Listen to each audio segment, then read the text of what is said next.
Dear students, welcome to our channel.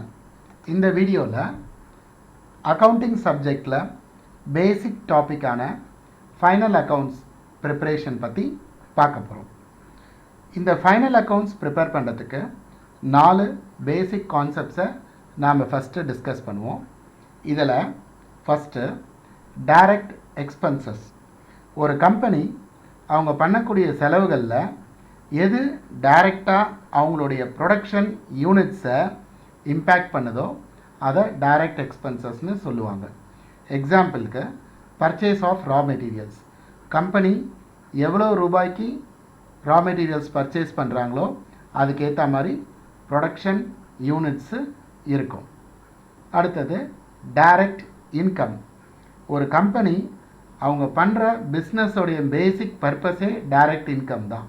இந்த direct இன்கம்காக தான் அவங்க பிஸ்னஸையே எக்ஸிக்யூட் பண்ணுறாங்க. ஃபார் எக்ஸாம்பிள் சேல்ஸ் ரெவென்யூ தான் ஒரு கம்பெனியோடைய டைரக்ட் இன்கம். அடுத்தது இன்டைரக்ட் எக்ஸ்பென்சஸ். கம்பெனி அவங்க பண்ணக்கூடிய செலவுகள் அது ப்ரொடக்ஷன் யூனிட்டை எந்த இம்பேக்டும் பண்ணாது. அதாவது அட்வர்டைஸ்மெண்ட் எக்ஸ்பென்சஸ் எடுத்துக்கிட்டிங்கன்னா அவங்க தன்னுடைய கம்பெனியோட பிராண்டையோ அல்லது ப்ராடக்டையோ ப்ரொமோட் பண்ணுறதுக்காக ஒரு கம்பெனி பண்ணக்கூடிய செலவு இது எந்த விதத்துலேயும் ப்ரொடக்ஷன் யூனிட்ஸை இம்பேக்ட் பண்ணாது. ஆனாலும் டைரக்ட் எக்ஸ்பென்சஸ்ங்கிறது கம்பெனியால் தவிர்க்க முடியாத ஒரு எக்ஸ்பெண்டிச்சர். Indirect income. இன்றைக்கி இருக்கிற கார்ப்பரேட் ப்ராக்டிசஸில் பிஸ்னஸ் டிரான்சாக்ஷன்ஸ் எல்லாமே பேங்கிங் மூலிமா தான் நடக்குது. அப்போ பேங்கிங் மூலிமா டிரான்சாக்ஷன் பண்ணும்போது பேங்க்ஸு ஒரு ஸ்மால் அமௌண்ட்டை இன்ட்ரெஸ்ட்டாக கம்பெனிஸ்க்கு கொடுக்குறாங்க. இது இன்டைரக்ட் இன்கம். இன்ட்ரெஸ்ட் ஏர்ன்டு இது பிஸ்னஸில் நடந்துக்கிட்டே இருக்கும். இதை இன்டைரக்ட் இன்கம்க்கு ஒரு எக்ஸாம்பிளாக நாம் எடுத்துக்கலாம். ஃபைனல் அக்கவுண்ட்ஸ் ப்ரிப்பரேஷனுக்கு நமக்கு ட்ரையல் பேலன்ஸ் கொடுக்கப்பட்டிருக்கோம். அதை ஃபாலோ பண்ணி சில அடிஷ்னல் இன்ஃபர்மேஷன்ஸ் அதாவது அட்ஜஸ்ட்மெண்ட்ஸும் கொடுத்துருப்பாங்க. ட்ரையல் பேலன்ஸ் வச்சு நாம் trading account, profit or loss account and balance sheet இந்த 3 ஸ்டேட்மெண்ட்டை ப்ரிப்பேர் பண்ணணும். ட்ரையல் பேலன்ஸில் வரக்கூடிய ஐட்டம்ஸை நாம் இந்த 3 ஸ்டேட்மெண்ட்டில் ஏதாவது ஒரு இடத்துல போஸ்ட் பண்ணுற மாதிரி இருக்கும். அடிஷ்னல் இன்ஃபர்மேஷனில் வரக்கூடியதை நாம் 2 இடத்துல போஸ்ட் பண்ணுவோம். அடுத்தது ட்ரையல் பேலன்ஸில் இருக்கக்கூடிய டைரக்ட் எக்ஸ்பென்சஸை ட்ரேடிங் அக்கௌண்ட்டுடைய டெபிட் சைட்லேயும், ட்ரையல் பேலன்ஸில் இருக்கக்கூடிய டைரக்ட் இன்கம்ஸை ட்ரேடிங் அக்கௌண்ட்டில் கிரெடிட் சைட்லேயும் நாம் ரெக்கார்டு பண்ணணும். ட்ரையல் பேலன்ஸில் இருக்கிற இன்டைரக்ட் எக்ஸ்பென்சஸை profit or loss account debit சைட்லேயும், இன்டைரக்ட் இன்கம்ஸை profit or loss account credit சைட்லேயும் நாம் ரெக்கார்டு பண்ணணும். இப்போ பார்த்தீங்கன்னா டைரக்ட் எக்ஸ்பென்சஸ் டெபிட் சைடில், டைரக்ட் இன்கம்ஸு ட்ரேடிங் அக்கௌண்ட்டுடைய கிரெடிட் சைடில், indirect expenses profit or loss account debit சைட்லேயும், indirect incomes profit or loss account credit சைட்லேயும் ரெக்கார்டு பண்ணுறோம்.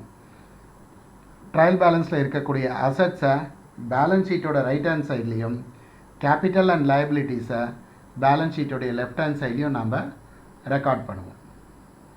இப்போது ஃபைனல் அக்கவுண்ட்ஸில் ஒரு பேசிக் ப்ராப்ளமை நாம் டிஸ்கஸ் பண்ணுவோம். நமக்கு ஒரு ட்ரையல் பேலன்ஸ் கொடுத்துருக்குறாங்க, ஒரு 4 அட்ஜஸ்ட்மெண்ட்ஸ் நமக்கு கொடுத்துருக்குறாங்க. ஃபஸ்ட்டு இந்த ஃபைனல் அக்கவுண்ட்ஸ் ப்ரிப்பேர் பண்ணுறதுக்கு நாம் இந்த அட்ஜஸ்ட்மெண்ட்ஸ் அதாவது அடிஷ்னல் இன்ஃபர்மேஷன்ஸை முதல்ல படிச்சுக்கணும். இது ரிலேட்டடான என்ட்ரிஸை நாம் ட்ரையல் பேலன்ஸில் மார்க் பண்ணிக்கணும். எந்தெந்த ஐட்டமுக்கு அடிஷ்னல் இன்ஃபர்மேஷன்ஸ் இருக்கோ அதை ட்ரையல் பேலன்ஸில் மார்க் பண்ணிக்கணும்.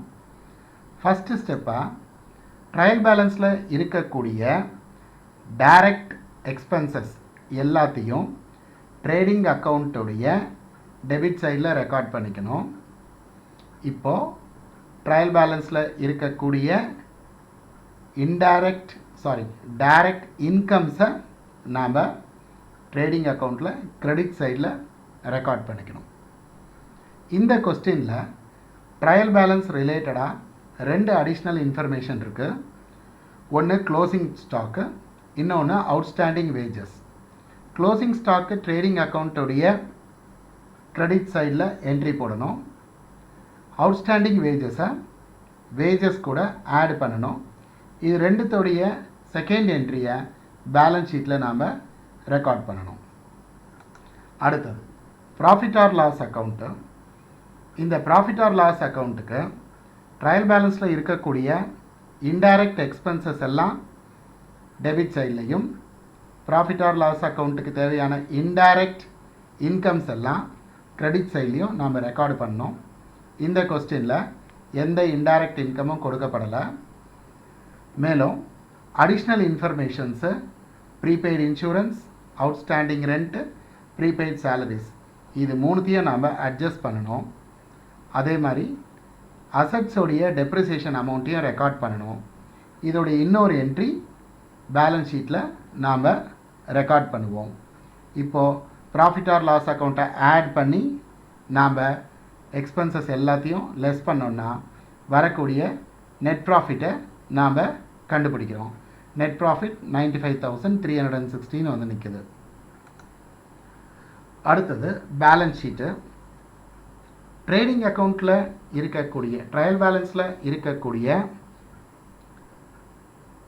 அசட்ஸ் எல்லாத்தையும் பேலன்ஸ் ஷீட்டுடைய ரைட் ஹேண்ட் சைட்லேயும், ட்ரையல் பேலன்ஸில் இருக்கக்கூடிய லைபிலிட்டிஸ் எல்லாத்தையும் பேலன்ஸ் ஷீட்டோட லெஃப்ட் ஹேண்ட் சைட்லேயும் ரெக்கார்ட் பண்ணுறோம். ப்ராஃபிட் ஆர் லாஸ் அக்கௌண்ட்டில் கண்டுபிடிச்ச நெட் ப்ராஃபிட்டை நாம் கேபிட்டல் கூட ஆட் பண்ணுறோம்.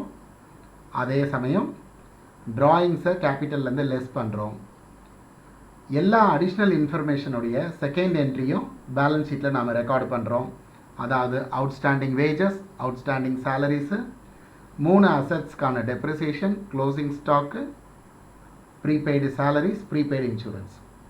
இப்போ பேலன்ஸ் ஷீட்டை நம்ம டோட்டல் பண்ணோன்னா நமக்கு பேலன்ஸ் ஷீட் டேலி ஆகுது. ஒரு கம்பெனியில் பேலன்ஸ் ஷீட் எதுக்காக ப்ரிப்பேர் பண்ணப்படுதுன்னா, அந்த கம்பெனியுடைய ஃபினான்ஷியல் பெர்ஃபார்மன்ஸ், ஃபினான்ஷியல் ஸ்டேட்டஸை தெரிஞ்சுக்கிறதுக்காக பேலன்ஸ் ஷீட் ப்ரிப்பேர் பண்ணப்படுது.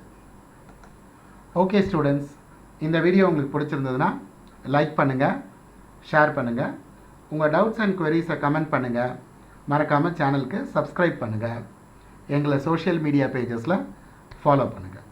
தேங்க்ஸ் ஃபார் வாட்சிங்.